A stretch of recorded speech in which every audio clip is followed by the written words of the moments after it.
Hello friends, my name is Rahul Gupta. The Gurukul India में आपका स्वागत है।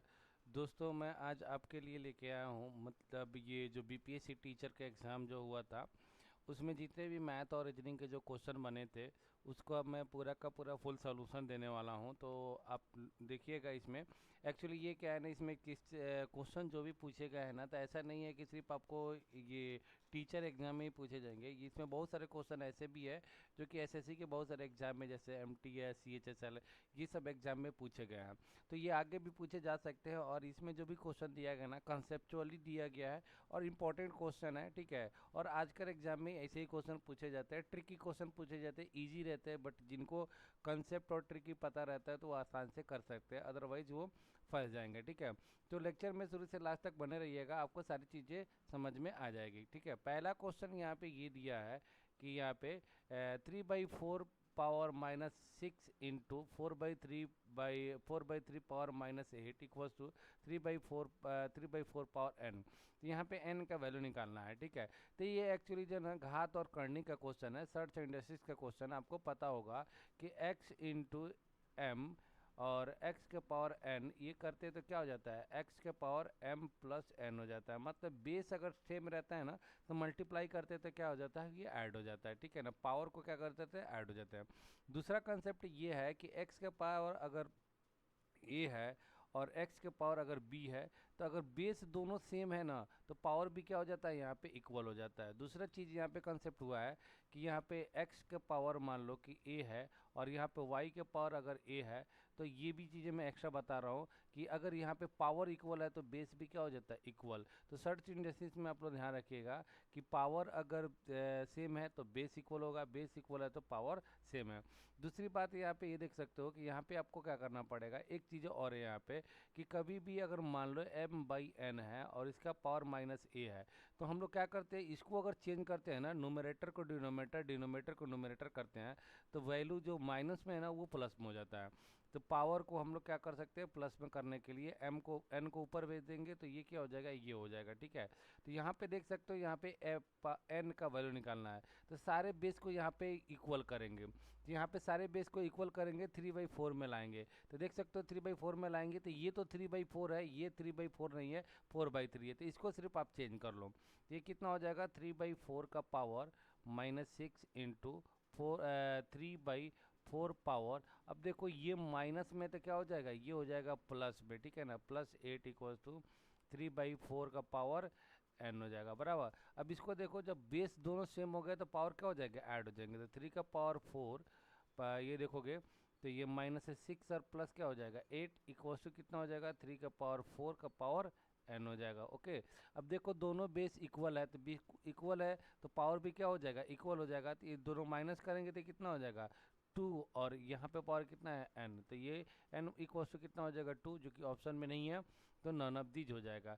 आई थिंक आप लोग को समझ में आ गया होगा। ये सर्च एंड रेसिस का क्वेश्चन है, आप नहीं पढ़े होंगे तो एक बार जाके पढ़ लेना आप लोग, ठीक है। अगला जो क्वेश्चन देखोगे, थोड़ा सा कंसेप्ट वहीं पे यूज हुआ है। यहाँ पे देख लो कि ये 4 का पावर -1 प्लस 8 का पावर -1 प्लस 1/3/2 का पावर -2। तो वही चीज़ें यहाँ पे देख लो, अगर मान लो कि a का पावर -1 दिया है, तो इसका वैल्यू कितना हो जाएगा, 1 का पावर 1 हो जाएगा। 1 तो लिखते नहीं है, क्यों ऐसा होता है कि कुछ नहीं पावर रहता है तो 1 रहता है। हम इस चीज़ को ना, हम ऐसे भी लिख सकते हैं, a/1 का पावर -1 भी लिख सकते हैं कि बोथ आर सेम, क्योंकि माइनस पावर 1 करोगे तो 1 का पावर, कोई भी किसी भी चीज़ का 1 पावर करो तो उतना ही होता है। तो इसको हम वैसे ही आप लोग चेंज कर लेना है, प्लस में बना देना है पावर को। तो ये कितना हो जाएगा, 1/4 हो जाएगा, और ये कितना हो जाएगा, +1/8 हो जाएगा। और प्लस ये 1 इसको भी क्या करना पड़ेगा, प्लस करना पड़ेगा, तो इसको चेंज करो। तो ये कितना हो जाएगा, 2/3 का पावर 2 हो जाएगा एक बार, ठीक है। फिर उसके बाद 1/4 प्लस 1/8, और ये प्लस कितना हो जाएगा, अब ये देखोगे तो ये कितना हो जाएगा, 4/9 हो जाएगा। अब ये 9 चला जाएगा ऊपर, तो ये कितना हो जाएगा, 1/4 प्लस 1/8, और ये 9 ऊपर चला जाएगा, ऊपर ये जाएंगे तो कितना हो जाएगा, 9/4। अब इसका क्या करना है, ये बट्टा का जोड़ कर लेना है, फ्रैक्शन का एडिशन। तो ये देखो यहाँ से आपको दोनों तीनों का एलसीएम कितना मिलेगा, तो 8 मिलेगा, ठीक है। तो यहाँ पे 2 से जाएगा ये, तो ये ऊपर में 2 हो जाएगा, 2, और ये कितना हो जाएगा, 1, और ये कितना हो जाएगा, ये 9 2 जा 18 हो जाएगा। तो सारे मिला के देखोगे तो ये कितना हो जाएगा 21/8 हो जाएगा, जो ऑप्शन में नहीं दिख रहा है। तो इसको हम ऐसे भी अगर मान लो फ्रैक्शन में, मिक्स फ्रैक्शन में तोड़ेंगे तो कितना हो जाएगा 8 2 जा 5/8 हो जाएगा। ठीक है, तो ये हो जाएगा आपका आंसर। तो ये या तो ऑप्शन में ये रहता है या तो ऑप्शन में ये है, तो देख सकते हो नन ऑफ दीज होगा, इसका भी आंसर हो जाएगा। क्लियर, आगे बढ़ते हैं।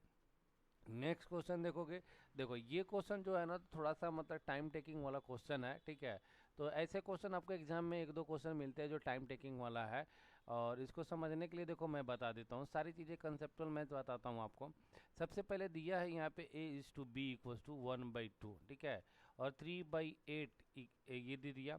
अब इसको ना देखो ये फ्रैक्शन में दिया है, मतलब बट्टा में इसका क्या बोलते हैं, बट्टा में अगर दिया रहता है कभी भी किसी का रेशियो अनुपात दिया रहता है, तो नॉर्मल में करने के लिए इन दोनों का एलसीएम लेते थे। एलसीएम कितना होगा यहाँ पे 8 हो जाएगा, तो ये कटेगा 4 से, तो ये 4:3 हो जाएगा। तो नीचे का अनुपात में कोई वैल्यू नहीं होता है, तो ये हो जाएगा 4:3 हो जाएगा। ठीक है, वैसे B/C निकालना पड़ेगा आपको। B/C इक्वल टू कितना होता है 1/3:5/9 हो जाता है। ओके, फिर इसको भी करोगे तो कितना होगा 9 होगा, और ये कितना हो जाएगा 3 3 जा 9, और ये 5 हो जाएगा।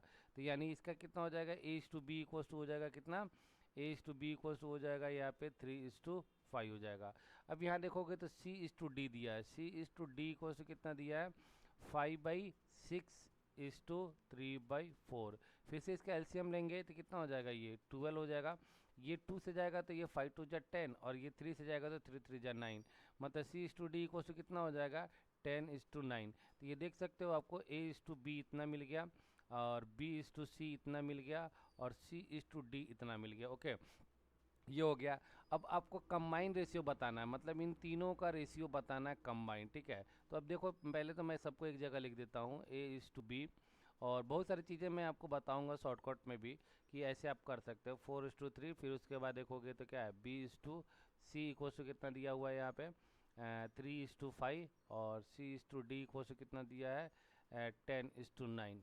ओके, तो ये देख लोगे, यहाँ से आपको मैं अभी बता देता हूँ। ठीक है, अब इसको आपको कंबाइन करने के लिए मैंने बताया था पहले कि आपको जो कॉमन वाला वैल्यू है ना, जैसे यहाँ पे B है, B कॉमन है, यहाँ पे C कॉमन है, तो कॉमन वाले वैल्यू को कॉमन निकलो। जैसे यहाँ पे A/B अगर दिया हुआ है ना, तो यहाँ पे B/C रखेंगे। ठीक है, और फिर C/D रखेंगे। ओके, तो वैसे यहाँ पे रखो, यहाँ पे 4:3, और इसमें कॉमन है 3:5, और ये देखोगे तो 10:9 है। ओके, अब इसको करना क्या है आपको, एकदम रेक्टेंगल बेस में बनाना है। जैसे यहाँ पे देखोगे एक जगह खाली है, तो इसी वैल्यू को यहाँ पे शिफ्ट कर देना है 5, और ये खाली है तो इसी वैल्यू को यहाँ पे शिफ्ट कर देना है 3। फिर उसके बाद देखोगे तो 3 यहाँ पे भी खाली है, तो ये 3 जाएगा। फिर यही खाली है तो यहाँ पे 3 जाएगा, मतलब बगल वाला ही, लेफ्ट वाला ही जाएगा, मतलब जो भी इसके लेफ्ट राइट में रहेंगे। ये 10 है तो यहाँ पे 10 आएगा, फिर ये 10 ही यहाँ पे हो जाएगा। ओके, अब इसको मल्टीप्लाई कर देना है आपको, सीधा मल्टीप्लाई कर दो। 4 3 जा 12, ये हो जाएगा 120, और ये हो जाएगा 10 30 90 हो जाएगा, और ये 10 5 50 150 हो जाएगा, और 9 5 45, और 135 हो जाएगा। ओके, अब इसको क्या कर लो 15 से काट दो, तो 15 8 जा 15 6 जा 15 15 10 जा, और ये हो जाएगा 15 9 जा।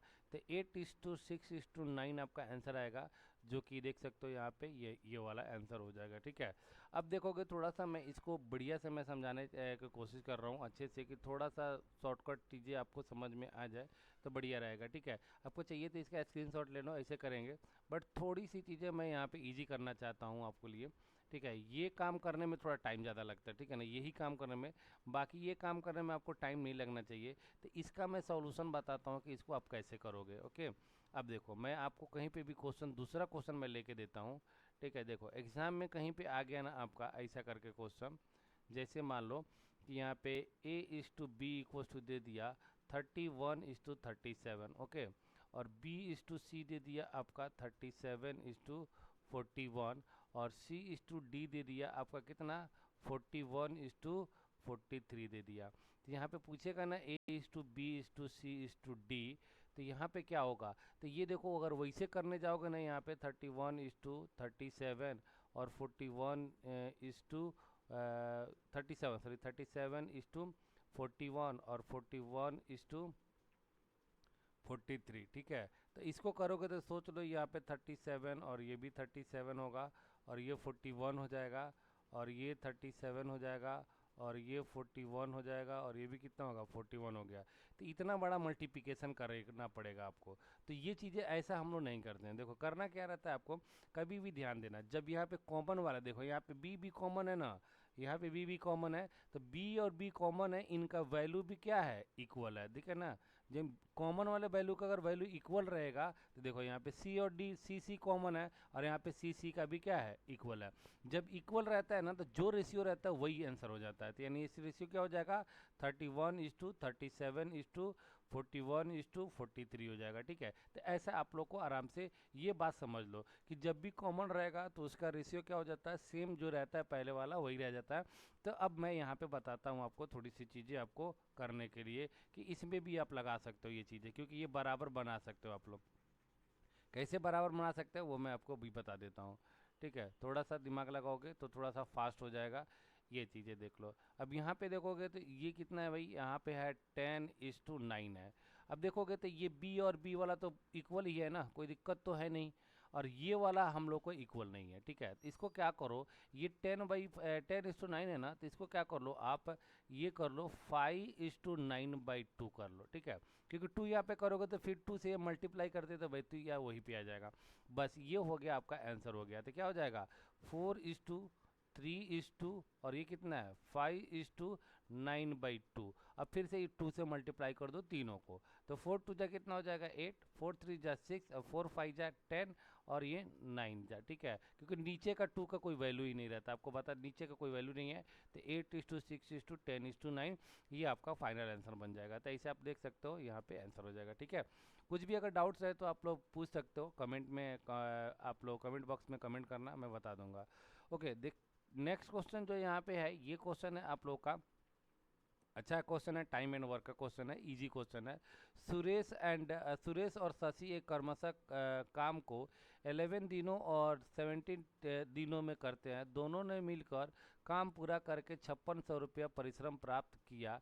परिश्रमी के में उनके हिस्से क्रमशः, उनका हिस्सा बताना है।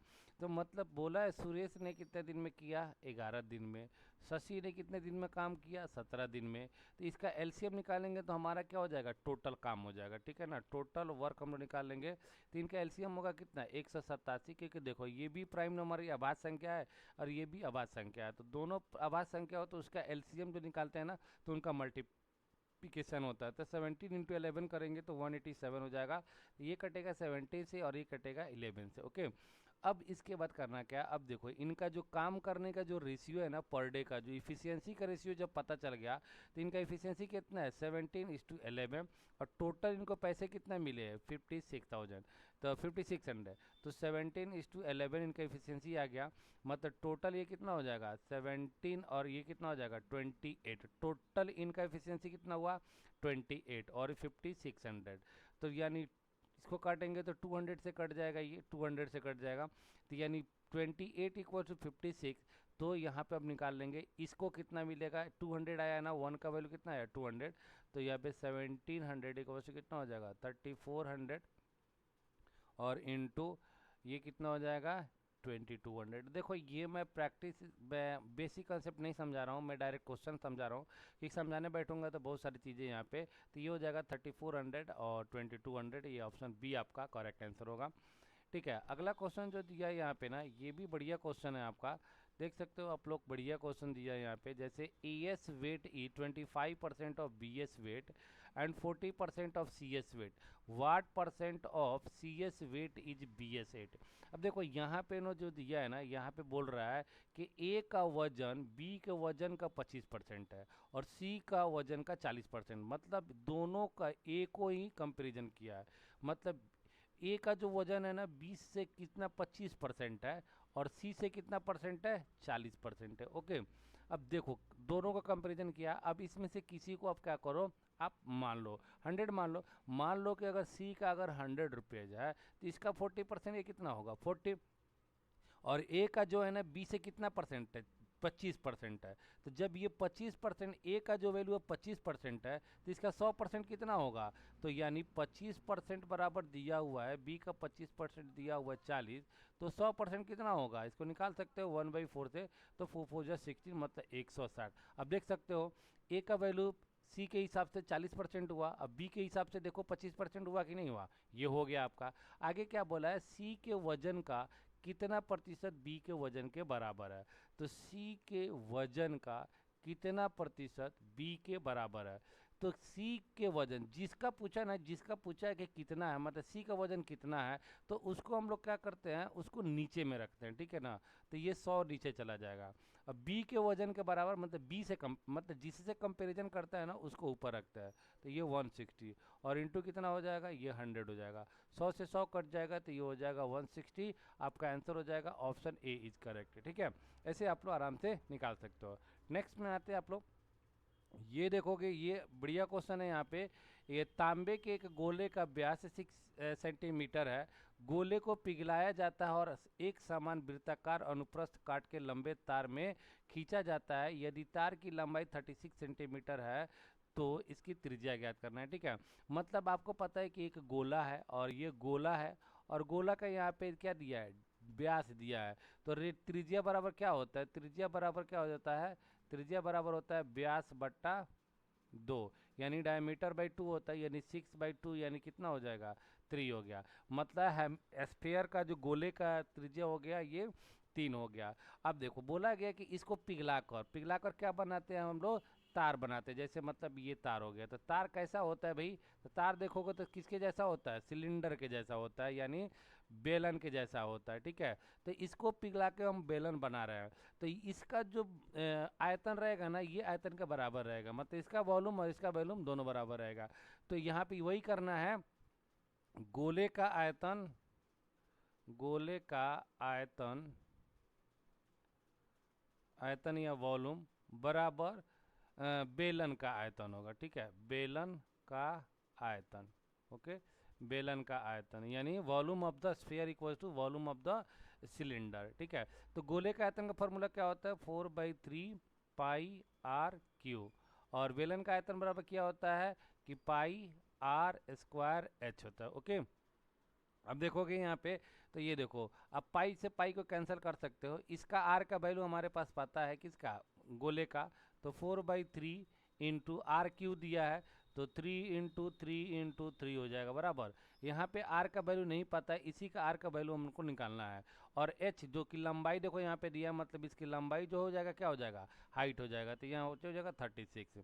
अब इसको काट पीट दे दो, कर दो, आंसर आ जाएगा आपका। ये काटोगे इसके 36 को तो ये 12 टाइम्स में कट जाएगा, सॉरी 9 टाइम्स में कट जाएगा। और ये 3 से 3 कैंसिल हो जाएगा, और 3 3 जा 9 हो जाएगा, और ये 3 3 जा 3 1 जा 3 हो जाएगा। तो इधर कुछ नहीं बचा, 1 बचा, तो 1 इक्वल्स टू कितना हो गया, r square, then r equals to कितना हो जाएगा, 1 सेंटीमीटर। तो ये 1 सेंटीमीटर हो जाएगा। तो ऑप्शन देख सकते हो यहाँ पे, ऑप्शन उपयुक्त में से कोई नहीं, नन ऑफ दीज हो जाएगा, ठीक है। आगे बढ़ते हैं। नेक्स्ट क्वेश्चन देखो यहाँ पे, ये भी बहुत बढ़िया क्वेश्चन है, मतलब अच्छा क्वेश्चन है। बोला है कि 2 circle touch internally, the sum of their area is 116 pi, ठीक है ना, 116 पाई है centimetre square, and the distance between their centre is 6 centimetre, the radius of the circle are respectively, ठीक है। मैं बार बार इंग्लिश में चला जाता हूँ, मैं हिंदी भी पढ़ के बता देता हूँ आप लोग को। दो वृत्त आंतरिक रूप से स्पर्श करते हैं, उनके क्षेत्रफल का योग 116 पाई सेंटीमीटर है, और उनके केंद्रों के बीच की दूरी कितना है, 6 सेंटीमीटर है। तो वृत्त की त्रिज्या ज्ञात करें, मतलब दोनों वृत्त के, मतलब इसके देखो मैं पहले डायग्राम बना देता हूँ। मतलब बोला कि दो वृत्त है, एक एक वृत्त है, ये सर्कल है और एक ये सर्कल है, ये इंटरनली दोनों टच करते हैं, बोला है ना, दो आंतरिक रूप से स्पर्श करते हैं, इंटरनली टच करते हैं, ठीक है। और उनका क्षेत्रफल, मतलब इन दोनों का क्षेत्रफल, तो मान लो कि छोटा वाला वृत्त और वृत्त बड़ा वाला वृत्त, तो यही बोला है कि वृत्त के क्षेत्रफल का योगफल, मान लेते हैं छोटा वाला का पाई आर एस, बड़ा वाला का पाई आर स्क्वायर, और छोटा वाला का पाई आर स्क्वायर इक्वल से कितना दिया है, 116 पाई दिया है, क्योंकि दोनों का क्षेत्रफल का योग दिया है। तो पहले वाले का क्षेत्रफल प्लस दूसरे वाले का क्षेत्रफल बराबर 116 पाई हो गया। दूसरा चीज़ यहाँ पे ये दिया है, उनके क्षेत्रफल के योग और उनके केंद्रों के बीच की दूरी 6 सेंटीमीटर। तो ये इसका केंद्र है और ये इसका केंद्र है, मान के चलो यहाँ पे ये इसका केंद्र है, ठीक है। और इनके बीच के जो दूरी दिया है ना, ये दिया है कितना, 6 सेंटीमीटर दिया, ओके यहाँ पे, ठीक है। अब देखोगे तो इसका बड़ा जो रेडियस होगा ना, बड़ा रेडियस, वो भी मैं बना देता हूँ, बड़ा रेडियस जो होगा वो कितना होगा, ये थोड़ा सा समझ लो अच्छे से, आपको फिर दिक्कत नहीं होगी।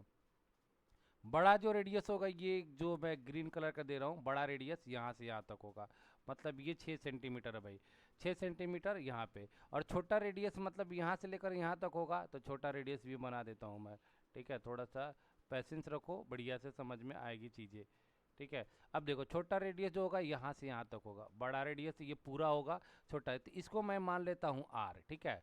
तो छोटा रेडियस हो जाएगा आर हो जाएगा, मतलब छोटा रेडियस जो होगा, छोटा रेडियस त्रिज्या, छोटा त्रिज्या बराबर क्या हो जाएगा, आर हो जाएगा। और बड़ा त्रिज्या बराबर क्या हो जाएगा, बड़ा त्रिज्या यानी आर बराबर कितना हो जाएगा, ये तो यहाँ से लेकर यहाँ तक आर है और यहाँ से यहाँ तक 6 दिया है, तो क्या हो जाएगा, ये 6 प्लस आर हो जाएगा, ओके। तो ये 6 प्लस आर हो जाएगा, आर, ठीक है। अब इसी चीज को यहाँ पे यूज कर लेंगे हम लोग, बस आर का वैल्यू चाहिए, रख दो यहाँ पे।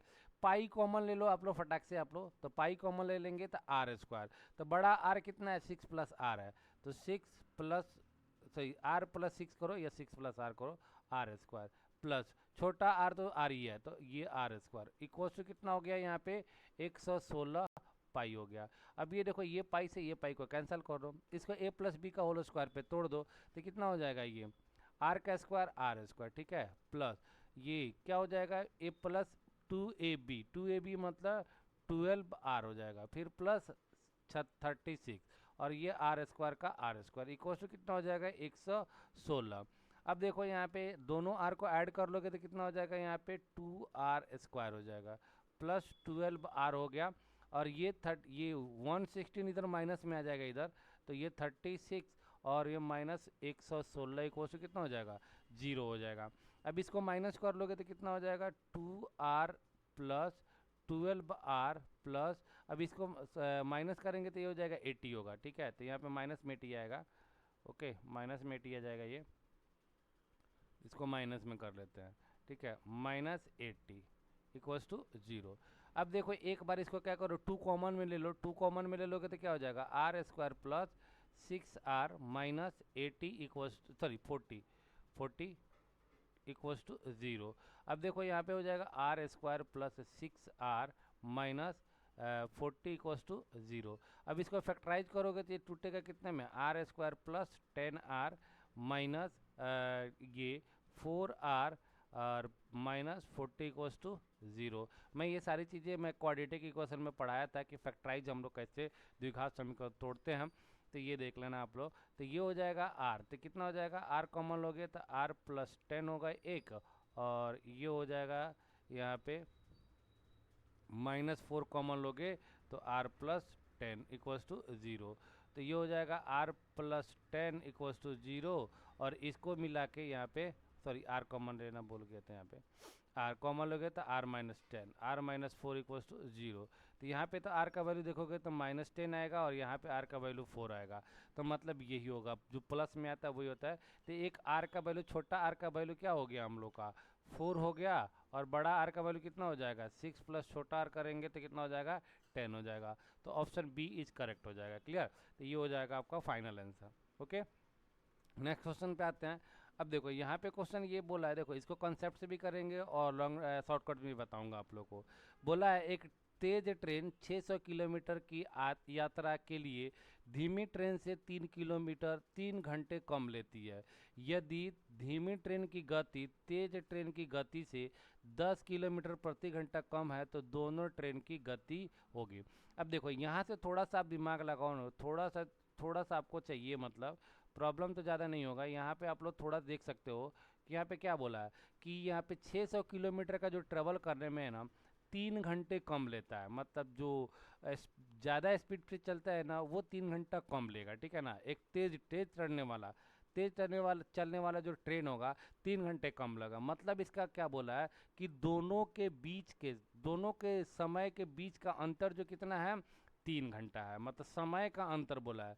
समय का अंतर बराबर क्या हो गया, समय का अंतर बराबर क्या हो जाएगा, 3 घंटे हो जाएगा। मतलब इसमें कहने का मतलब हो गया धीमा ट्रेन द्वारा समय, धीमा ट्रेन का समय, टाइम लिख देता हूँ, टाइम माइनस तेज ट्रेन का टाइम बराबर कितना है, 3 घंटे का है। ठीक है, तो बस यही कॉन्सेप्ट आपको लगा देना है और कुछ नहीं करना है यहाँ पे। अब बताओ यहाँ पे सबसे पहले यह बोला है तेज ट्रेन की गति, देखो यहाँ पे यदि धीमी ट्रेन की गति तेज ट्रेन की गति से 10 किलोमीटर पर घंटा कम है, तो मान लेते हैं तेज ट्रेन की मतलब तेज ट्रेन की गति मान लेते हैं x है, तो धीमा गति का कितना हो जाएगा, धीमी गति का ट्रेन का कितना हो जाएगा, x माइनस 10 हो जाएगा। ठीक है, तो ये हो गया हम लोग का, ये निकल गया हम लोग का स्पीड निकल गया, दोनों का स्पीड निकाल दिया हमने, मान के जैसे भी किया हम लोग कर लिया। अब हमको देखो ट्रेन, धीमी ट्रेन का टाइम माइनस तेज ट्रेन का टाइम करना है। तो टाइम का फार्मूला क्या होता है भैया, ये याद कर लो, टाइम का फार्मूला होता है डिस्टेंस अपॉन स्पीड होता है, यही ना, मतलब दूरी बटा चाल होता है। तो धीमी ट्रेन का टाइम कितना हो जाएगा, दूरी, दूरी तो कितना है 600 है, दूरी बटा और इसका चाल, तो धीमी का कितना है x माइनस 10 है। ठीक है, और गति, तेज गति का क्या है टाइम निकालने के लिए 600 किलोमीटर, और इसका चाल कितना है x बराबर कितना हो गया 3 घंटे बराबर। अब इसी को सॉल्व कर देना है, आप लोग कर सकते हो तो आराम से निकाल लोगे। ये भी करोगे तो क्वाड्रेटिक इक्वेशन में थोड़ा सा क्वेश्चन बन जाएंगे। अब देखो थोड़ा सा मैं इसको सॉल्व कर देता हूँ, फिर आपको शॉर्टकट बता दूंगा। अब देखा इसका एलसीएम निकालोगे तो ये कितना हो जाएगा x माइनस 10, और ये हो जाएगा आप लोग का कितना x हो जाएगा। अब ये जाके 600 इससे मल्टीप्लाई हो जाएगा और 600x हो जाएगा, और ये माइनस ये देखो 600x, और ये कितना हो जाएगा 10 से मल्टीप्लाई करोगे तो ये माइनस और माइनस प्लस हो जाएगा, ये कितना हो जाएगा 6000 हो जाएगा। ओके, 6000 हो गया।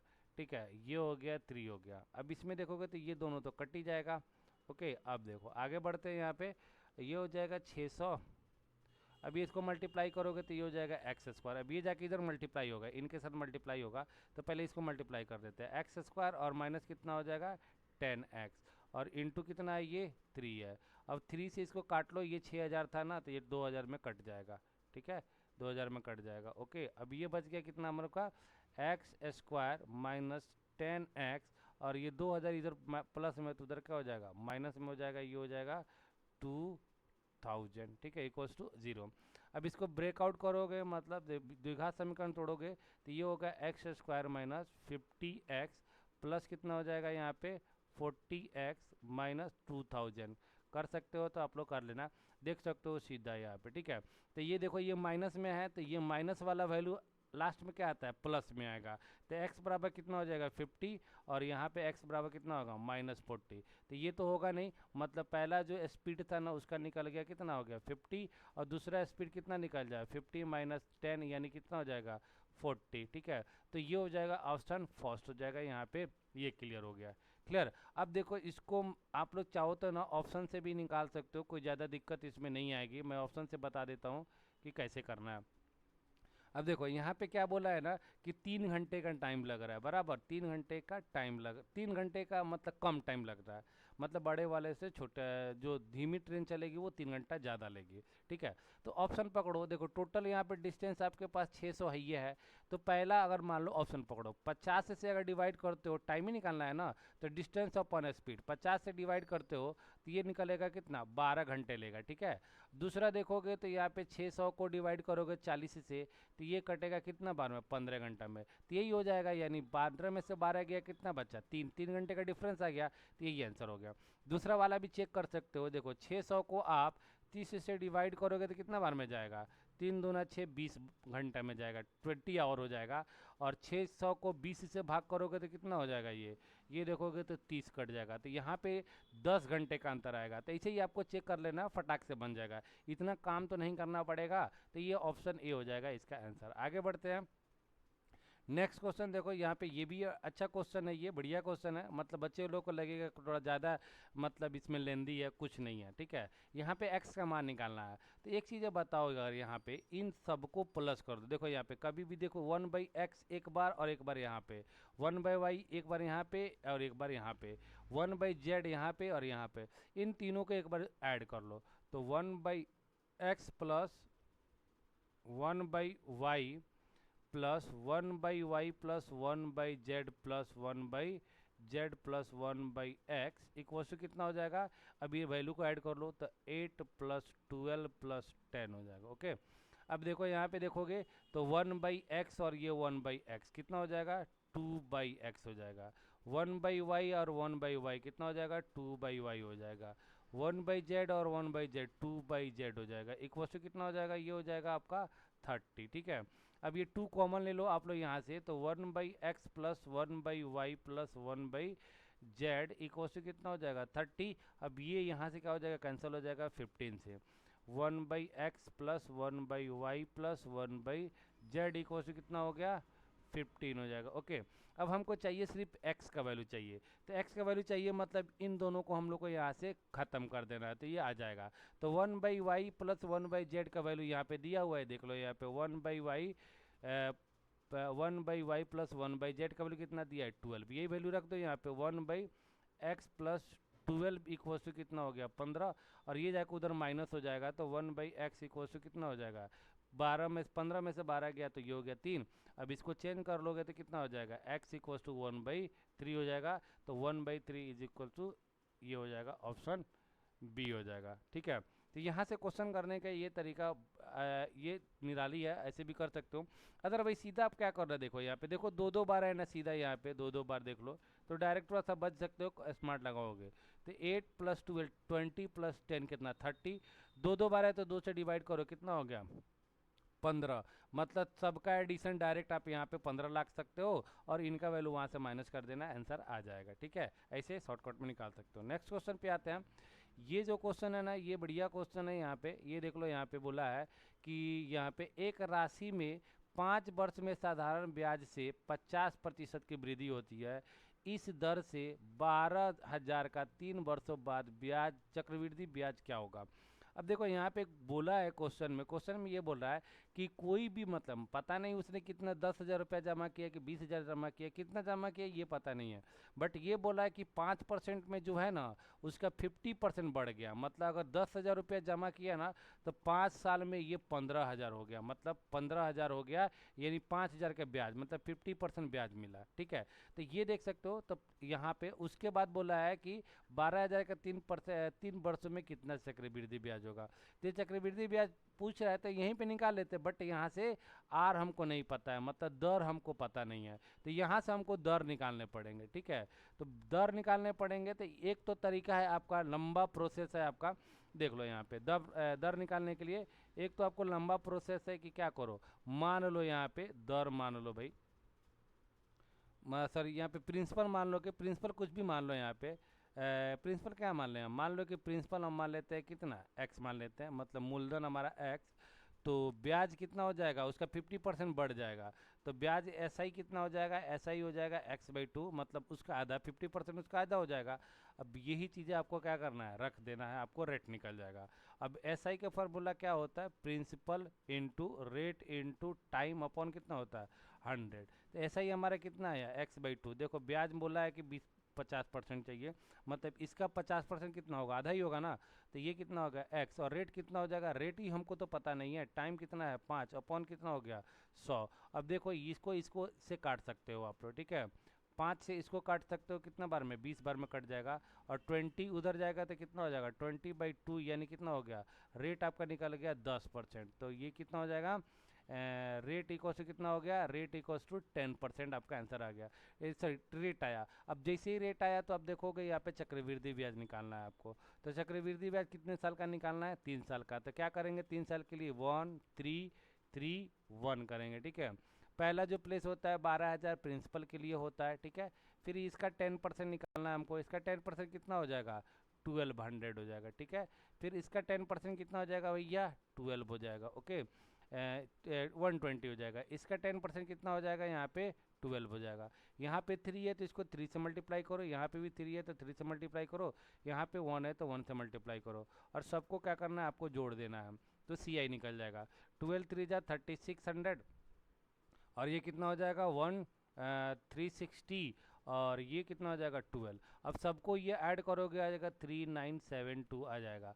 अब ऐसे ये बहुत इजी तरीका है, इजी मेथड है, बट ये मेथड कैसे अप्लाई होता है, स्टार्टिंग का थोड़ा सा बेसिक समझ जाओगे ना तो अच्छे से आप लोगों को समझ में आ जाएगा, फिर कंपाउंड इंटरेस्ट निकालने में दिक्कत नहीं रहेगी। तो 3972 आंसर आ गया। अब इतना काम तो आपको करना ही पड़ेगा, बट ये रेट निकालने के लिए मैं आपको शॉर्टकट चीज़ें बता रहा हूँ कि ये रेट आप कैसे निकालोगे, ठीक है। थोड़ा सा समझ, ये तो फटाक से निकल जाएगा। यहाँ पे प्रॉब्लम किया था ना रेट निकालने के लिए, तो कुछ बच्चे सोचेंगे कि यार ये साधारण ब्याज भी है, चक्रवृद्धि ब्याज भी है, कौन करेगा। साधारण ब्याज से आपको सिर्फ रेट निकालना है। रेट देखो, अब एक चीज़ बताओ कि टाइम कितना दिया है, 5 ईयर दिया है, 5 साल में कितना परसेंट का बढ़ोतरी हो रहा है, यहाँ पे 50% का। ऐसा ही 5 साल में कितना परसेंट बढ़ रहा है भाई, 50%। मतलब 5 साल में 50%, तो मतलब 1 ईयर में कितना रेट बढ़ रहा होगा, 1 ईयर का रेट कितना होगा, 1 ईयर का रेट हो गया 10%, क्योंकि 5 साल में 1 ईयर में 10%, तभी तो 5 साल में 50% होगा। तो रेट फटाक से यहाँ से आप लोग निकाल सकते हो आंसर आपका, फिर उसके बाद यही निकाल देना, आंसर आ जाएगा। ओके, नेक्स्ट पे आते हैं आप लोग। ये देखो, ये जो मतलब क्वेश्चन है ना, मतलब बहुत ही मतलब बढ़िया क्वेश्चन है, और थोड़ा सा लेंदी प्रोसेस में जाएगा, टाइम टेकन क्वेश्चन है। देखो एग्जाम में बैठोगे ना तो 1-2 क्वेश्चन आपको ऐसे मिल जाएंगे जो टाइम टेकन वाले रहेंगे, ठीक है।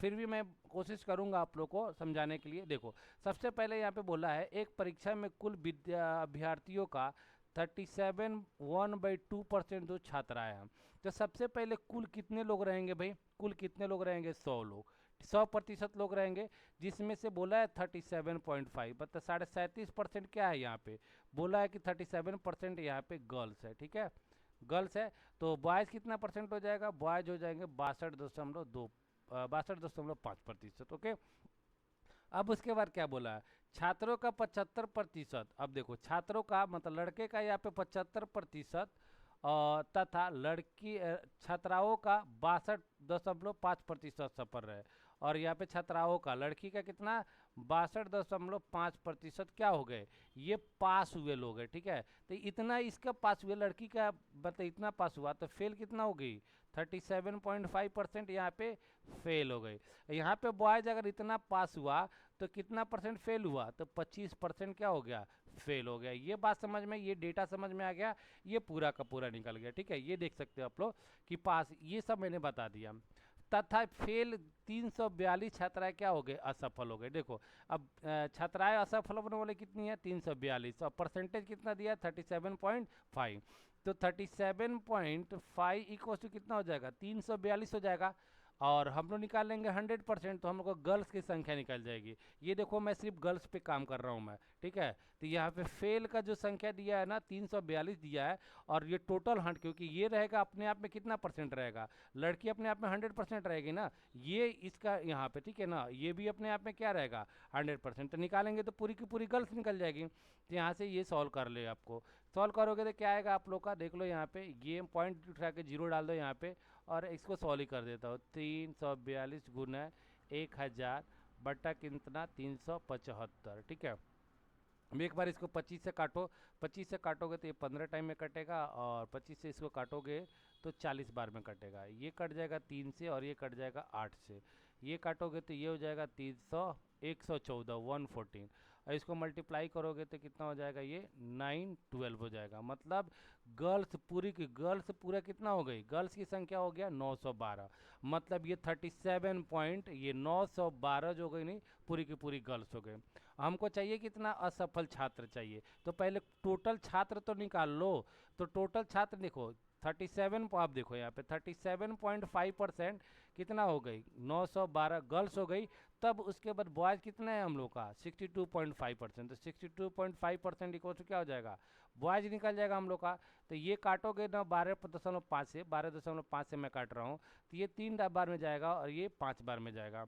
और 3 से इसको काटोगे तो ये 3 3 जा, ये 4 जा, 304। अब 5 से इसको मल्टीप्लाई कर दोगे तो कितना हो जाएगा, 20 हो जाएगा इसका, मतलब बॉयज़ की संख्या कितनी हो गई 320, और बॉयज़ का फेल संख्या पूछा है जो कितना परसेंट है 25% है। तो 25% कितना होता है 1/4, तो इसको काट दोगे 1/4 से तो ये कट जाएगा 380 बार में, ठीक है।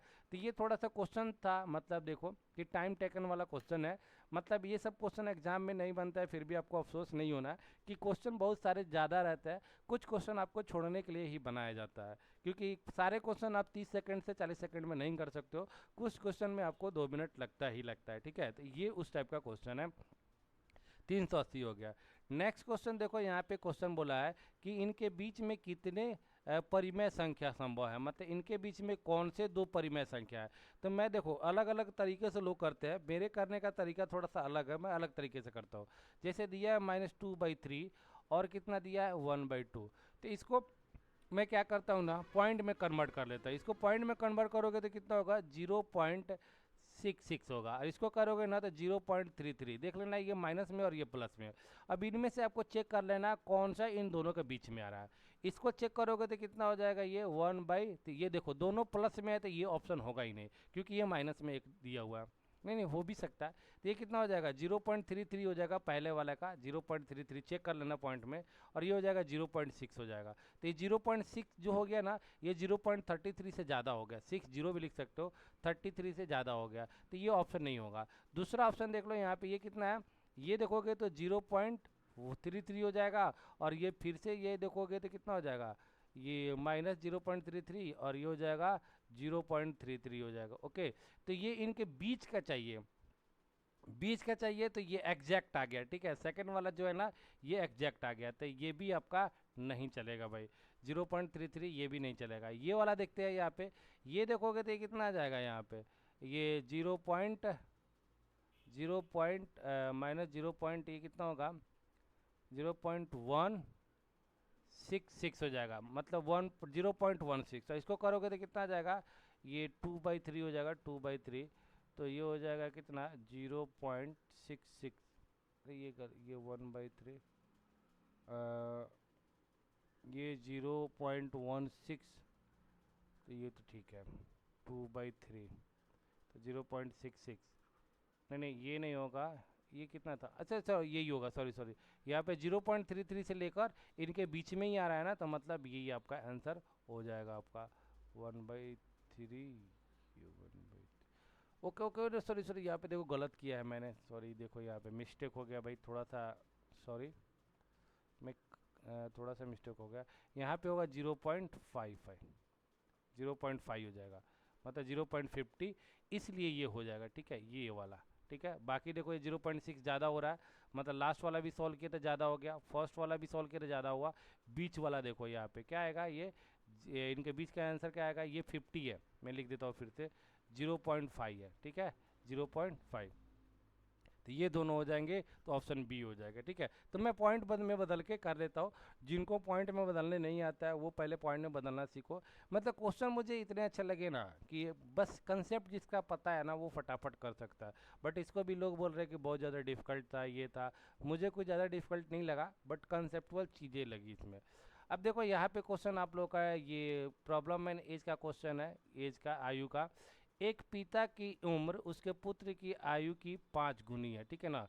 तो ये बोला है कि फादर और सन का जो रेशियो है ना 5:1 का अनुपात है, और बोला है कि 15 साल बाद उनके बीच का जो अनुपात हो जाता है ना 2 गुना हो जाता है। इस टाइप का बहुत सारे क्वेश्चन आपको बताया था, मैं ऐसे ही बता देता हूँ। इनके बीच का कितना का अंतर है 1 का, इनके बीच का अंतर कितना है 4 का। तो सबसे पहले अंतर बराबर करेंगे, तो इनके अंतर से इसको मल्टीप्लाई करेंगे, तो ये 5 होगा और ये 1 होगा, और 4 से करेंगे तो 4 दूना 8 और 4 एकम 4। अब देखो इनके बीच का अंतर कितना है, मन अनुपात का अंतर कितना है 3 का, और साल का अंतर कितना है 15 का। तो ये 3 पचे कितना हो जाएगा 15, मतलब 1 बराबर कितना हो गया 15। पिता की आयु क्या होगी, तो 1 बराबर कितना हो गया 5। तो पिता की उम्र पूछा है तो 5 से इसको मल्टीप्लाई कर दो, कितना हो जाएगा 25 साल हो जाएगा। तो आंसर ऑप्शन बी हो जाएगा, ठीक है। ये हो जाएगा फाइनल आंसर आपका। नेक्स्ट क्वेश्चन में आते हैं, अरे सॉरी, यहाँ पे हिंदी में वही क्वेश्चन आ गया और इंग्लिश में दूसरा क्वेश्चन आ गया, पिछला वाला क्वेश्चन है ये, तो ये इंग्लिश में यहाँ बता देता हूँ। नीतू, चलो यहाँ पे बोला है नीतू बाइज लेमन, ये देख लो मैं समझा देता हूँ। Neetu buys lemon at the rate 2 lemon in 1 rupees, मतलब 1 रुपये में ये 2 लेमन खरीदती है, बराबर ना Neetu, 2 lemon. And sell them at the rate 5 lemon in 3 rupee, और 3 रुपीज में 6 लेमन बेचती है, ठीक है ना, लेमन बेचती है, ठीक है, ये ध्यान रखना आप लोग। सर 3 रुपीज में 5 लेमन, मतलब 1 रुपया में 2 लेमन खरीदती है और 3 रुपया में 5 लेमन बेचती है। तो आप लोग को देखो कभी भी प्रॉफिट एंड लॉस का क्वेश्चन बनाना रहेगा ना, तो अगर इस टाइप के क्वेश्चन आते हैं ना, तो सबसे पहले जो कॉस्ट प्राइस है ना उसको सेम करना। ये देखो ये 1 रुपये का खरीद रहा है और 3 रुपये का बेच रहा है, तो पता नहीं चलेगा। अब 3 रुपये का खरीदो और 3 रुपये का बेचो तो आपको समझ में आएगा कि हाँ फ़ायदा क्या हुआ। समझ में आ रहे हो ना, मतलब 3 ही रुपये का खरीदा और 3 रुपये में बेचा तब जाके, तो इसको 3 रुपये बना लो, इनको कर लो। तो इसको 3 रुपये का ये भी कर लो, 1 रुपये में 2 खरीद रहा है तो 3 रुपये में कितने खरीदेगा, ये 3 रुपये में कितना खरीदेगा, 6 खरीदेगा, बराबर कि नहीं बराबर। अब देखो 3 रुपये में 6 खरीदता है और 3 रुपये में 5 बेचता है, तो इसी से बात देख लो, खरीद के लाया 6 गो और बेचा 5 गो, तो मतलब फ़ायदा हो गया। कितने का फ़ायदा हुआ, 1 का फ़ायदा हुआ, ठीक है ना। तो प्रॉफिट कितना का हो गया, 1 का। प्रॉफिट परसेंट फार्मूला आप लोग को जानते होगे, प्रॉफिट अपॉन कितना होता है, CP कॉस्ट प्राइस यानी क्रय मूल्य गुना कितना होता है 100। तो प्रॉफिट कितना का, 1 का, CP कितना है, ठीक है ना, तो ये हो गया 6 का और इंटू कितना हो जाएगा 100, तो इसको करोगे तो आपको इतना आ जाएगा 16 पॉइंट समथिंग आएगा यहाँ पे, ठीक है, 16.66 ऐसा करके। तो ऑप्शन में नहीं है तो ऑप्शन यहाँ पे हो जाएगा नॉन ऑफ दिस आंसर हो जाएगा, क्लियर। तो ये आपका आंसर हो जाएगा।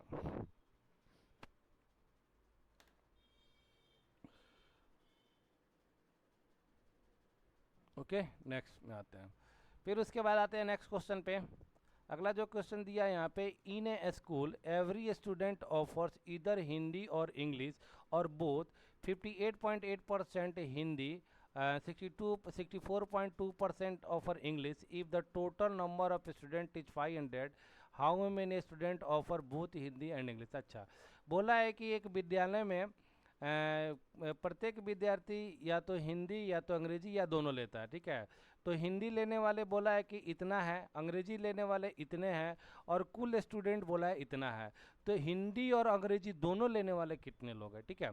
इस टाइप का कभी भी क्वेश्चन आ जाए ना तो इसे बनाना कि मान लो कि ये पूरा हिंदी वाले ये हो गए, ठीक है ना, और पूरा इंग्लिश वाले ये हो गए। मैंने दोनों को मिलाया कि कुछ पर्सन ऐसे भी है जो कि दोनों लेते हैं, हिंदी इंग्लिश, ठीक है। तो हिंदी लेने वाले टोटल कितना हो गए, 50.8 हो गए। इंग्लिश लेने वाले टोटल कितने हो गए, 64.2 हो गए, ठीक है। परसेंटेज की बात चल रही है यहाँ पे। अब एक चीज़ बताओ, टोटल तो हमारा 100% ही होता है ना भाई। तो ये देखो कि ये 64.2 और प्लस 50.8%, इन दोनों को ऐड करोगे तो 115%। 115% कोई भी होता है क्या, टोटल यानी कितना है 500, यानी 100% बराबर कितना है 500। तो 15% ऐसा है ना, इसमें 100 माइनस इसमें से कर दोगे तो 15% ऐसा होगा ना जो दोनों पढ़ते हैं, मतलब 15% पढ़ने वाले हिंदी और इंग्लिश हो गए।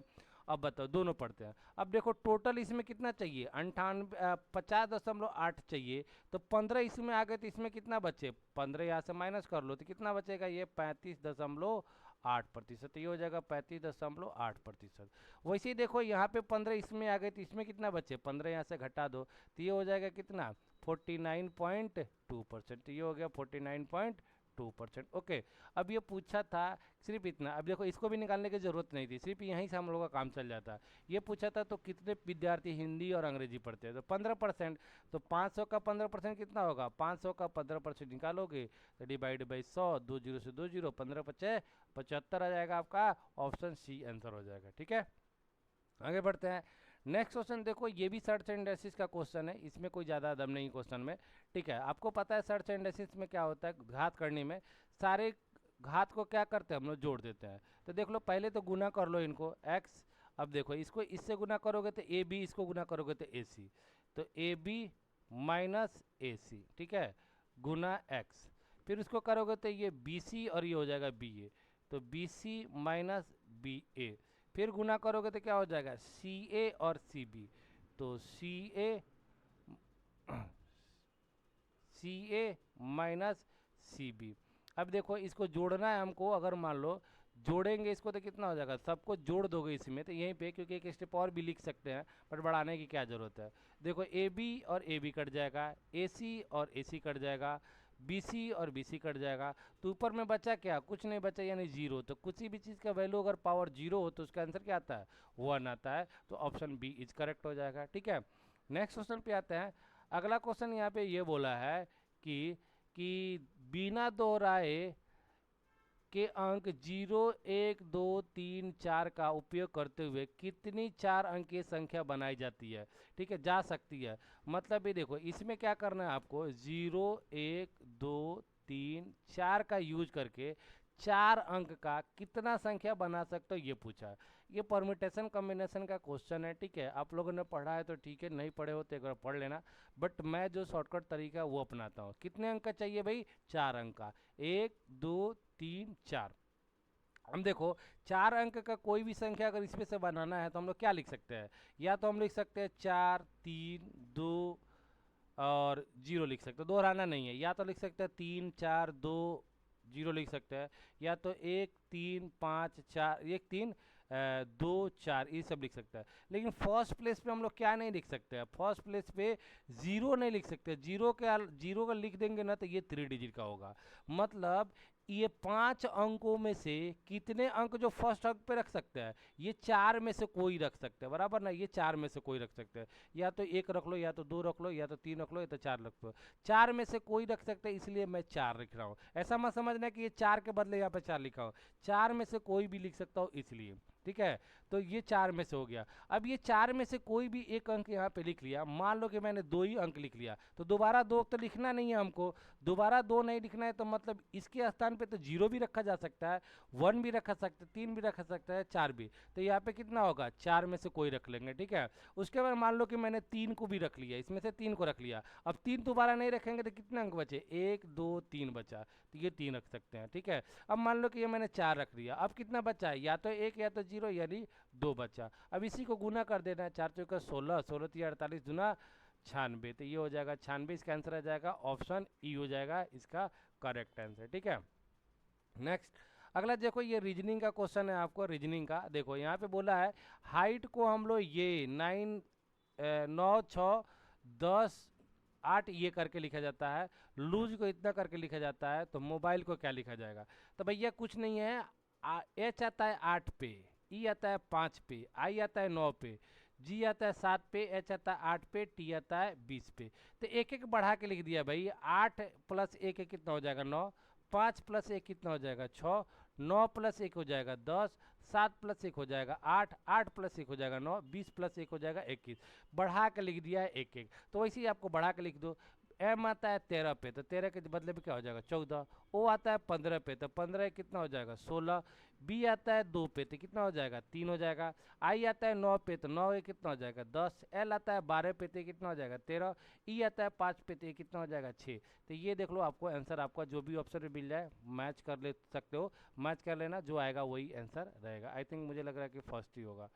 ठीक है, वो मैच कर लेना आपने, तो ये आपका आंसर हो जाएगा। ईजी था, कुछ ज़्यादा डिफिकल्ट नहीं था।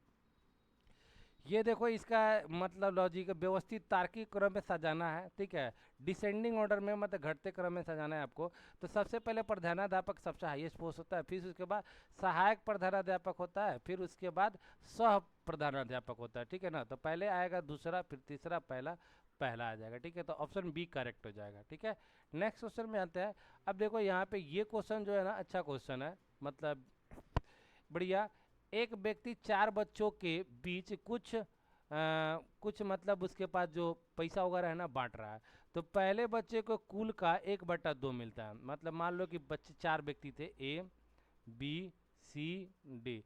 तो पहले को कुल का मतलब टोटल का, मतलब कुल का टोटल का कितना 1/2।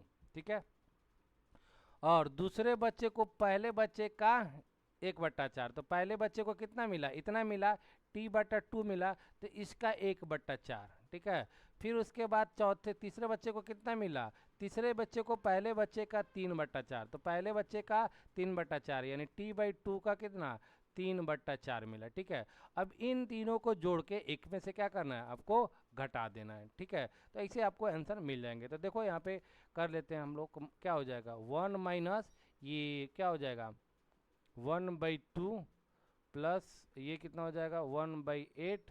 टी लिखने की जरूरत नहीं है, या तो यहाँ पे टी लिख दो तो तब यहाँ पे टी लिखना। ठीक है, टोटल में से घटाना है। ठीक है, टोटल इन सबको जोड़ के जो बचेगा अब देखो इन तीनों को जो देने के बाद जो बचेगा वो डी को मिलेगा। तो इन तीनों को क्या करो, टोटल में से माइनस कर दो। तो कितना हो जाएगा, ये कितना हो जाएगा 3t/8 हो जाएगा। अब इसको सॉल्व कर देना है। टी इनका एलसीएम कितना होगा भैया मेरे, 8 ही हो जाएगा। तो ये कितना हो जाएगा 2t और ये प्लस टी और ये कितना हो जाएगा 3t। ओके, तो ये बच गया t इक्वल्स टू 3 2 5 सॉरी यहाँ पर 4 होगा 4। ठीक है 4, तो ये कितना हो जाएगा यहाँ पे 4 हो जाएगा। ये t माइनस 4 1 5 और 5 3 8 8/8 हो गया बराबर 8/8 हो गया। 8 8 से कैंसिल हो गया तो t माइनस टी यानी कितना हो गया 0, यानी चौथे पर्सन को कुछ नहीं मिलेगा। ठीक है, तो 0 आएगा आंसर, उपयुक्त में से कोई नहीं, यानी ऑप्शन ई हो जाएगा। ठीक है, चौथे व्यक्ति को कुछ नहीं मिलेगा। नेक्स्ट क्वेश्चन देखो, यहाँ पे ये बोला है कि यदि वर्ग का क्षेत्रफल समबाहु त्रिभुज के क्षेत्रफल के बराबर है तो वर्ग की भुजा और समबाहु त्रिभुज की भुजा का अनुपात क्या करें। ठीक है, तो कोई दिक्कत नहीं है। यहाँ पे बोला है कि वर्ग का क्षेत्रफल बराबर त्रिभुज के समबाहु त्रिभुज का क्षेत्रफल, तो वर्ग का क्षेत्रफल बराबर क्या होता है, वर्ग का क्षेत्रफल बराबर होता है भुजा स्क्वायर। ठीक है, भुजा स्क्वायर। और समबाहु त्रिभुज का क्षेत्रफल बराबर क्या होता है, समबाहु त्रिभुज का क्षेत्रफल बराबर होता है √3/4 ए स्क्वायर। ए मतलब इसका भुजा होता है, ये दोनों आपस में बराबर है। ठीक है, तो यही आपका भुजा का अनुपात ज्ञात कर लेना। तो मत देखो इसका दोनों बराबर करता हूँ मैं, भुजा square equals to √3/4 a square. Okay, अब इनका ये ए स्क्वायर इधर लेके चले आओ तो भुजा बटा a square sorry a square equals to कितना हो जाएगा √3/4। इसका कोई काम नहीं है। अब ये क्या हो जाएगा भुजा बाई ए का होल स्क्वायर इक्वल्स टू कितना हो जाएगा √3/4 हो जाएगा। ओके, अब ये स्क्वायर इधर जाएगा तो क्या हो जाएगा रूट हो जाएगा, तो यानी भुजा बाई ए इक्वल्स टू कितना हो जाएगा √3/4। तो इसका तो कितना हो जाएगा √3 का फिर से रूट हो जाएगा। ठीक है, और ये कितना हो जाएगा 2, तो ये इतना आ जाएगा भुजा और समबाहु बीच में। तो ऑप्शन में कोई नहीं है, तो ऑप्शन ई हो जाएगा इसके अंदर। ठीक है, आगे बढ़ते हैं। नेक्स्ट क्वेश्चन में देखो, यहाँ पे आप लोग का क्वेश्चन है सीरीज का, तो सीरीज का क्वेश्चन अच्छा है। यहाँ पे बोला है कि 3 8 13 21 31 43। देखो नहीं समझ में आता नहीं, इसमें से गलत निकालना है। तो आप लोग सबसे पहले इनका डिफरेंस देखो, इनमें देखो डिफरेंस कितने का है 5 का है। ठीक है, इनमें डिफरेंस कितने का है भाई 5 का है। ठीक है, ये भी ठीक है। इसमें डिफरेंस कितने का है, इसमें डिफरेंस देखोगे तो ये मिलेगा आपको कितने का 8 का। ठीक है, इसमें देखोगे तो कितने का मिलेगा 3 5 8। इसमें डिफरेंस मिलेगा आपको 10 का, और इसमें डिफरेंस कितने का मिलेगा यहाँ पे 12 का। 12 का डिफरेंस मिलेगा 5 का। देखो सीरीज का क्वेश्चन है, ये बढ़िया क्वेश्चन मुझे भी लग रहा है, तो थोड़ा सा 12 का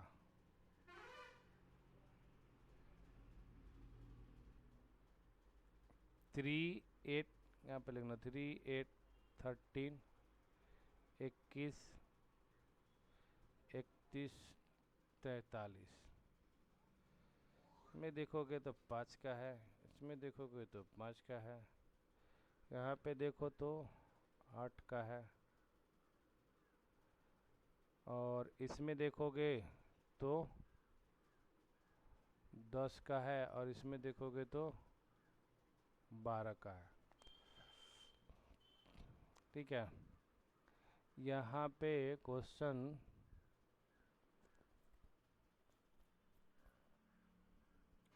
सबका डिफरेंस 5 5 क्या करना पड़ेगा क्या, 3 2 10। अगर यहाँ पे मैं इसमें 0 का, इसमें 2 का, इसमें 2 का भी चल रहा है, ठीक है, तो 6 का, अगर मैं इसको 7 कर दूँ, इसमें हो जाएगा 4 का डिफरेंस, इसमें हो जाएगा 6 का। देखो यहाँ पे ये गलती है आपका 8 वाला, इसके जगह पे 8 के जगह पे आप क्या करो, आप 7 करो, ठीक है। तो देखो यहाँ पे 7 हो जाएगा, तो पूरा का पूरा हो जाएगा, यहाँ पे 7 13 21 31 43, मतलब अच्छा क्वेश्चन था। इसमें देखो 4 का डिफरेंस, इसमें देखो 6 का डिफरेंस, इसमें देखो 8 का डिफरेंस, इसमें देखो 10 का डिफरेंस, इसमें देखो 12 का डिफरेंस है। मतलब आपका आंसर क्या हो जाएगा, 7 आएगा आंसर 8 के बदले में, मतलब 8 यहाँ पे गलत है, तो ऑप्शन सी हो जाएगा। देखो सब में डिफरेंस 2 2 का हो जाएगा, 2 2 बढ़ रहा है, ठीक है, तो ऐसा होगा आंसर, आपका आंसर सी हो जाएगा। क्लियर, आगे बढ़ते हैं। नेक्स्ट क्वेश्चन देखो, ये भी रीजनिंग का क्वेश्चन है और अच्छा क्वेश्चन है। देखो यहाँ पे पूछा है, तो सबसे पहले देखो इसका मैं बता रहा हूँ आपको, 2 से इसको 18 को डिवाइड करो, कितना बार में जाएगा, 9 टाइम्स में, और 9 इंटू 6 कर दो, 9 छक 54 हो गया। 4 से इसको डिवाइड करो, 9 टाइम्स में जाएगा, तब 12 इंटू 9 कितना हो जाएगा, 108 हो जाएगा। 1 से 9 को डिवाइड करो तो 9 इंटू 3 कर दो, 27 हो जाएगा। तो यहाँ पे आना चाहिए 5 इंटू, ये करोगे तो 9, 9 इंटू 15 करोगे तो 135 आएगा, जो कि आपका 100 आंसर गलत है, ठीक है, ये गलत दिया है यहाँ पे, 31 35 होना चाहिए। क्लियर, आगे बढ़ते हैं। नेक्स्ट क्वेश्चन देखो, यहाँ पे ये वाला क्वेश्चन है ना, बढ़िया क्वेश्चन है। यहाँ पे माना ए इक्वस टू 10 सेंटीमीटर है, बी इक्वस टू 3 सेंटीमीटर और सी इक्वस टू 6 सेंटीमीटर है, निम्नलिखित में से कौन सा सत्य है। अरे भाई एक चीज़ बात समझ लो, कोई भी ट्रेंगल होता है ना, इसमें बोल मान लो कि 10 दिया है, इसमें 3 दिया और ये 6 दिया है, तो कोई भी जो ट्रेंगल होता है ना, ट्रेंगल के कोई भी दो साइड का, दो भुजाओं का योगफल तीसरी भुजा से बड़ी होती है। मान लो इसका वैल्यू ए दे दिया, ये वैल्यू बी दे दिया और ये वैल्यू क्या हो गया, सी दे दिया, तो सी दे दिया ना, तो कभी भी कोई ट्रेंगल होगा ना, मान लो कि ए बी सी मैंने मान के, तो कभी भी त्रिभुज के दो भुजा को जोड़ोगे ना, तो तीसरी भुजा से बड़ी होती है। कोई भी दो भुजा को जोड़ो तो तीसरी भुजा से बड़ी होनी चाहिए, तभी जाके वो त्रिभुज होगा, अदरवाइज वो त्रिभुज होगा ही नहीं। तो ये त्रिभुज है ही नहीं, तो इसमें से आंसर क्या होगा, उपयुक्त में से कोई नहीं होगा, क्योंकि ये त्रिभुज ही नहीं है। बहुत सारे बच्चे ए बी सी त्रिभुज, त्रिभुज की भुजा है तो ये हो भी नहीं सकता है, समकोण त्रिभुज हो भी नहीं सकता है, समबाहु त्रिभुज ये हो ही नहीं, मतलब ये त्रिभुज ही नहीं है तो होगा कहाँ से। 112 ये आंसर खत्म। फिर उसके बाद बोला यहाँ पे देखो, यहाँ पे आपका इसका क्वेश्चन आ गया है ब्लड रिलेशन का। मदन के भाई के अंकल, मदन के, देखो मदन कोई है, ठीक है, उसका कोई ब्रोदर है, ठीक है ना, ब्रदर का अंकल, अंकल मतलब मदन का अंकल ब्रदर, दोनों का क्या होगा, अंकल। यहाँ पे उसके पप्पा का ही रहेंगे और पप्पा के भाई कोई रहेगा, ये अंकल हुआ, बराबर ना, ये अंकल हो गया। अंकल करण के पिता के भाई है, तो करण के पिता के भाई है, तो करण के पिता के भाई, करण के पिता के भाई, तो ये जो पर्सन है उसी का तो भाई है, मतलब करण भी इनका ही क्या है, भाई है, करण के पिता का भाई है, तो करण के पिता, इसके भी पिता, इनके तीनों के पिता एक ही हो गए, और ये अंकल, ये बोला था पिता का भाई, तो क्या बोला है, मदन और करण के बीच में बोला है, तो क्या हो जाएगा, भाई का आंसर हो जाएगा, ठीक है, भाई, तो मदन करण का भाई है, ऑप्शन बी हो जाएगा। नेक्स्ट क्वेश्चन यहाँ पे देखो, ये भी क्वेश्चन कोई ज़्यादा डिफिकल्ट नहीं है, ये देखो, मैं इसीलिए बोलता हूँ बार बार नंबर याद रखो। वाई आता है 25 पे, टी आता है 20 पे, ओ आता है 15 पे, देख रहे हो, -5 हो रहा है, तो वो में से -5 हो जाएगा, तो जे है, जे -5 होगा, ई हो जाएगा, ठीक है, तो ऑप्शन फर्स्ट हो जाएगा, फर्स्ट होगा ना, हाँ फर्स्ट हो जाएगा। नेक्स्ट क्वेश्चन, इसमें ये आपको ट्रायंगल को काउंट करना है, तो ट्रायंगल को काउंट कैसे करोगे, यहाँ पे देख लो, देखो एक एक चीज़ें पहले फॉर्मेट बनाओ आपको। पहले तो ये देखो, इनका जो ट्रायंगल है ना, ये ट्रायंगल, तो एक तो ये ट्रायंगल हो गया, ठीक है ना। अब जैसे ही इसके बीच में लाइन मारोगे ना, तो एक ये ट्रायंगल और एक ट्रायंगल, मतलब ये 2 ट्रायंगल हो गए, ठीक है, यहाँ पे काउंट करते चलना, ठीक है। फिर उसके बाद देखोगे, अब देखो अगला क्या करोगे, अगला यहाँ पे आप लाइन मार लो, ठीक है, अब यहाँ पे लाइन मारोगे तो कितना हो जाएगा यहाँ पे, अब देखो, तो ये एक, मतलब यहाँ से पूरा एक ट्रायंगल हो जाएगा, और एक ये यहाँ पे भी कितना हो जाएगा, 3 ट्रायंगल हो जाएंगे, ठीक है, 3 ट्रायंगल और भी बढ़ जाएगा। कोई समझ में आ रहा है, बाकी इसमें कुछ नहीं बढ़ेगा, यहाँ पे देख लो, एक ये ट्रायंगल बढ़ जाएगा, एक ये ट्रायंगल बढ़ जाएगा, एक पूरा ट्रायंगल बढ़ जाएगा, ठीक है, तो ये 3 ट्रायंगल ये बढ़ जाएंगे, और भी कुछ बढ़ेगा क्या इसमें, और कुछ नहीं बढ़ेगा। आगे बोला है कि आप ऐसा भी बना दो आप, ठीक है, ऐसा बना दो तो देखो कितना बन रहा है। एक ट्रायंगल एक ये बढ़ जाएगा, एक ट्रायंगल एक ये बढ़ जाएगा, और ट्रायंगल क्या बढ़ जाएगा, और ट्रायंगल देखोगे तो यहाँ से आप लोग लेके यहाँ से लेकर यहाँ से और यहाँ तक भी एक ट्रायंगल बढ़ जाएगा, मतलब 3 ट्रायंगल ये भी बढ़ जाएगा। ओके, ना समझ में आ गया? ओके ठीक है। फिर अगर ये मान लो कि यहाँ से बोला है कि यहाँ के भी लाइन मिला दो आप लोग, अब यहाँ के लाइन मिलाओगे तो जैसे यहाँ पे 3 ट्रायंगल बना था ना, एक ट्रायंगल, 2 ट्रायंगल और ये पूरा, तो ये 3 ट्रायंगल यहाँ भी बन जाएगा, ठीक है। अब और भी बनेंगे, अभी तक तो मैंने इतने सारे काम किए थे, ठीक है। अब देखो दूसरा वाला काम आप लोग को करना पड़ जाएगा, ठीक है। यहाँ पे देखो, अब देखो कि ये पूरा एक ट्रायंगल फिर से बनेगा ही बनेगा, ये ट्रायंगल पूरा एक बनेगा, तो एक ट्रायंगल ये हो जाएगा, ठीक है। अब देखो ये पूरा ट्रायंगल एक बन जाएगा। अब यहाँ पे आने के बाद फिर उसके बाद देखो ये ट्रायंगल तो मैंने बना ही दिया था, ये ट्रायंगल आपका हुआ था कि नहीं हुआ था? अच्छा, एक ट्रायंगल और ये लाइन मारने के बाद ये ट्रायंगल हो गया था, फिर ये ट्रायंगल पूरा बन जाएगा। ओके, और ये कितना हो गया, 12 13 हो गया। और भी कुछ ट्रायंगल बन रहा है क्या? अब यहाँ से एक तो बने भी किया था ना हमने ना, 1 2 3 बनाया था, 1 2 3 पूरा 3। वैसे ही मतलब देखो यहाँ पे बन जाएंगे, ये तो हो ही गया। अब ये एक हो गया, अब कोई नहीं दिख रहा है मुझे। अब ये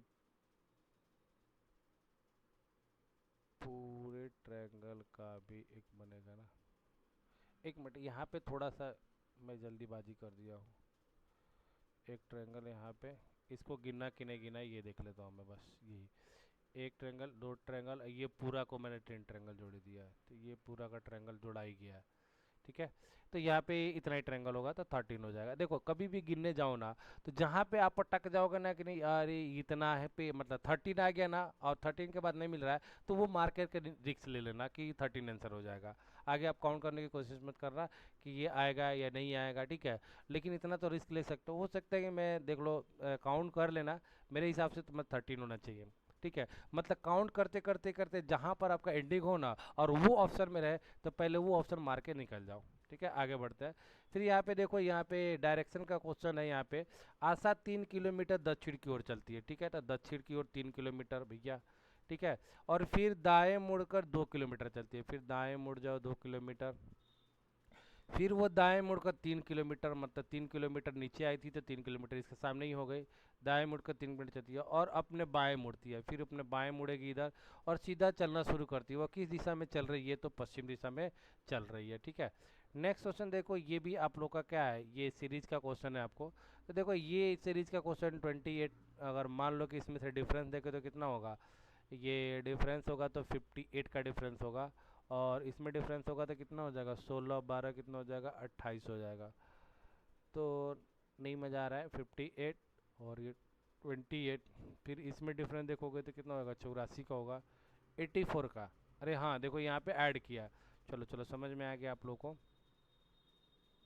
ये देखो 28 और ये 84, तो इन दोनों को ऐड करके ये लिखा, ठीक है।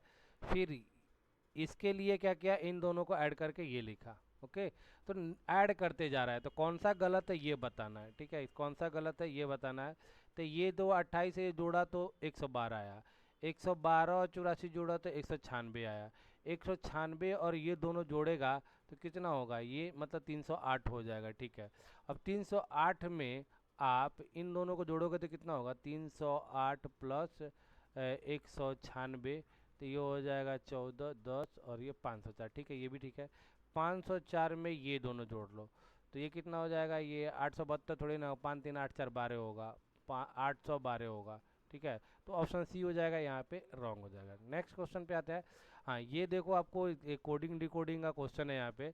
किसी की निश्चित कूट में 2 5 6 का अर्थ है यू आर गुड, 6 3 7 का अर्थ है वी आर बैड, और 3 5 8 का अर्थ है गुड एंड बैड, ठीक है ना। उसी कूट में निम्नलिखित में कौन सा अंक एंड होगा। तो देखो थोड़ा सा आप लोग देखा होगा, तो यहाँ पे एंड किधर है, पहले तो ये देख लो, एंड देखोगे तो सबसे लास्ट वाला मिलेगा आपको, ठीक है ना, सबसे लास्ट वाला में मिलेगा। तो देखो यहाँ पे लास्ट वाला में से गुड निकाल दो, बैड निकाल दो। तो गुड किस में आपको, गुड देखोगे पहले वाले में है, लास्ट वाले में है। तो पहले और लास्ट में क्या मिलेगा, 5 या 5, तो गुड का मतलब हो जाएगा कितना, 5 हो जाएगा। और बैड देखो पहले लास्ट में है और सेकंड में है, और इन दोनों में क्या मिलेगा, लास्ट और सेकंड में क्या मिलेगा आपको, 3 है 3। बैड का मतलब क्या हो गया, 3। तो एंड बचा क्या, एंड बचा, और इसमें क्या बचा आपको, 8 बचा। ठीक है ना, तो एंड का मतलब क्या हो जाएगा, 8 हो जाएगा। तो ऑप्शन सी हो जाएगा। ठीक है, आगे बढ़ते हैं। अब यहाँ से देखो ये भी क्वेश्चन आपको अच्छा ही क्वेश्चन है। यहाँ पे 6 सड़कें एक देश की ओर जाती है, उन्हें एक्स वाई जेड और 1 2 3 अंकों द्वारा इंगित किया जाता है। जब तूफान आता है वाई अनुरूध, मतलब देखो 6 नंबर है, एक वाई जेड, 1 2 3। ठीक है, जब तूफान आता है तो वाई बंद हो जाता है। ठीक हो गया। जब बाढ़ आती है तो एक्स 1 2 3 प्रभावित होता है, एक्स 1 2 प्रभावित हो जाता है। ठीक है, ये हो गया। जब सड़क एक अवरुद्ध होती है, जेड भी अवरुद्ध हो जाता है। एक अवरुद्ध हो गया तो जेड भी अवरुद्ध हो गया। तो जाती है एक ही समय जब बाढ़ आ जाए, ठीक है ना, सब मतलब तूफान आ जाए, मतलब सब आ जाए तो किस सड़क का उपयोग करेंगे, तो सब बंदी हो गया तो बचा क्या, 3। तो ऑप्शन ए इज करेक्ट हो जाएगा। नेक्स्ट, अब देखो यहाँ पे कोडिंग डिकोडिंग का क्वेश्चन है। तो कोडिंग डिकोडिंग में देखो बोला है दिल्ली को ये सीसीडी लिखा जाता है, DELHI, और ये CCIDD। अब देखोगे मैं बार बार बोलता हूँ नंबर याद रखो, ये 4 है, ये 3 है तो -1 किया, ये 5 है, ये 3 है तो -2 किया, ये देखोगे तो ये 12 है, ये 9 है तो -3 किया, ये 8 है, ये 4 है तो -4 किया, ये 9 है और ये 4 है तो -5 किया। तो -1 2 3 4 ऐसा चल रहा है। तो बॉम्बे से -1, BOMBAY, -1 करोगे तो ए आएगा, ओ में से -1 करोगे तो क्या हो जाएगा, एन आएगा। ठीक है ना, सॉरी 2 माइनस करोगे तो एम आएगा, और एम में से -3 करोगे तो एम आता है 13 पे तो जे आ जाएगा। तो AMJ आंसर में जो भी मिल जाए तो ये ऑप्शन ये वाला हो जाएगा। ठीक है, देख लेना, तो ऑप्शन सी।